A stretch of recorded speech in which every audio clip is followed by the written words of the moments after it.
Let's look a little bit at the hydrologic models, which, as I said, are part of the Earth system models, but there is this two-tier system that always creates some issues.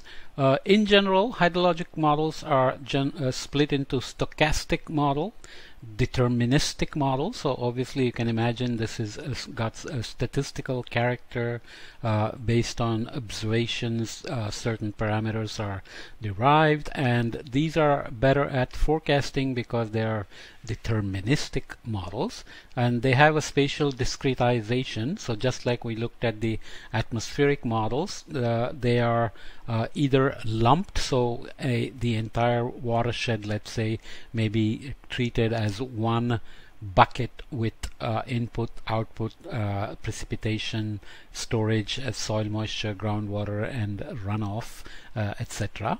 And semi-distributed and distributed. So I won't go into the details, but you can see what that means. They can be split into hydrological resource units or just grid points, where each grid point is doing water balance, energy balance, exchange with the atmosphere, percolation, runoff, and so on and so forth.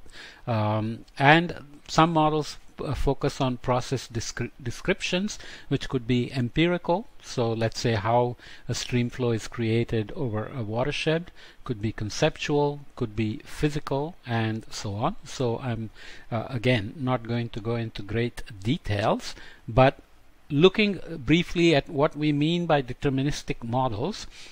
Here randomness is not considered, so even the precipitation itself could be a random forcing. A given input always produces the same output, so it's deterministic. There is no stochasticity to it. Of course, that doesn't mean it's completely always producing exactly the same number, because the nonlinearities in the system itself can produce sensitivities to initial conditions and so on. Therefore, these models can be used for forecasting. Deterministic lumped model. A lumped model is generally applied to a single point or a region without dimension for the simulation of various hydrological processes. So the parameters used in this lump models typically represent spatially average characteristics in a system. So it could be average soil properties, averaged amount of rain, average temperature, average water demand, and so on. Whereas deterministic semi-distributed model divides the whole catchment into hydrological response unit based on other variables in addition to land use and land cover. So what kind of vegetation, agriculture, urban, rural land cover there is, soil types and slopes, so how the water flow is affected by the slopes, and it simulates the various hydrological processes in each HRU, or the hydrologic response, sorry, not resource, hydrologic response unit. And then each unit is related to the next unit for water balance. Okay, so weather is forcing from the top, water that falls is flowing through the hydrologic response units. Sorry about that. So deterministic distributed model considers hydrological processes taking place at each grid point. So if you have a watershed, you cover it with, let's say, 10 meter by 10 meter grid, 100 meter by 100 meter grid, or whatever, depending on the computational demands and resources. And it defines the model variables as functions of space dimensions. So at each longitude and latitude, for example, it resolves all the processes of energy exchange, water exchange, water seeping through, water flowing out, water coming in, and so on. Okay, these are critical. But what are they essentially trying to do? You cannot just do hydrology anymore without worrying about the entities, other parts of the ecosystem that are part of the storage, evaporation, evapotranspiration, and so on. So now people are moving more and more. So here, for example, when we say land use and land cover, you can just prescribe the land use types. You can say agriculture, forest, grassland, bare land, and so on, and each will have some properties like hydraulic conductivity and so on. But when you do these things, you include interactive ecological response as well. So ecological models are basically trying to do mortality, growth, competition, coexistence, and exclusion. So how the ecosystem determines its composition. There are ideas about whether each ecosystem is optimized for production, for resilience, for biodiversity, and so on. But nonetheless, recruitment is essentially for each seed that is thrown, how many survive to grow up to be adults. Okay, that's kind of a loose, it's actually a pretty good definition. Okay, so now we have what are called eco-hydrological models. So I'll just show one schematic from this model called SWIM, which takes climate inputs daily, solar radiation, temperature, relative humidity, and precipitation. It has a hydrosphere with various components like glacier flow, soil profiles, shallow groundwater, and the river network that's supported with it. It also combines management, so land cover, land management, water management. So there is a reservoir module in it, water abstraction, irrigation is modeled, and crop rotation is modeled, and so on.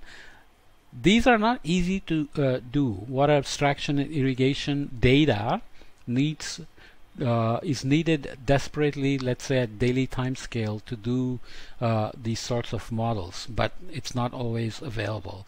And you can see that this one is even doing some biology with algae and nitrate, phosphorus, nitrate, ammonium, and so on, nitrogen, oxygen. So it's doing ecosystem as well.